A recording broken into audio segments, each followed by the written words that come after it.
ইত্যাদিতে নায়ক সুপারস্টার শাকিব খানের রাজকুমার ছবিটি প্রচার করা হবে জানিয়ে দিয়েছে ইত্যাদির সর্বসেরা নায়ক হানিফ সংকেত জানিয়ে দিয়েছে নায়ক সুপারস্টার শাকিব খানের রাজকুমার মুভিটি হলে গিয়ে আমি দেখেছি এবং সেখানে নায়ক সুপারস্টার শাকিব খান সবচেয়ে দারুণ রাজকুমার ছবিতে অভিনয় করেছে এবং সেই সাথে নায়ক সুপারস্টার শাকিব খানের মা ছিল মাহিয়া মাহি।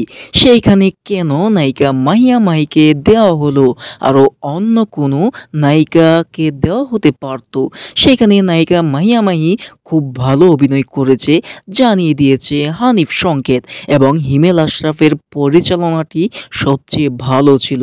কিন্তু অবশ্যই আমরা একটা কথাই জানি, ইত্যাদিতে যদি নায়ক সুপারস্টার শাকিব খানের রাজকুমার ছবিটি প্রচার করা হয় তাহলে অবশ্যই হানিফ সংকেতকে দিয়ে নায়ক সুপারস্টার শাকিব খানকে দিয়ে একটি ছবি তৈরি করা উচিত, যেখানে হানিফ সংকেত ইত্যাদিতে সবচেয়ে সেরা ভালোভাবে পারফরমেন্স করে যাচ্ছে হানিফ সংকেত। সেখানে যদি হানিফ সংকেত পরিচালনা করে নায়ক সুপারস্টার শাকিব খানকে তৈরি করা যায় তাহলে কেমন হবে?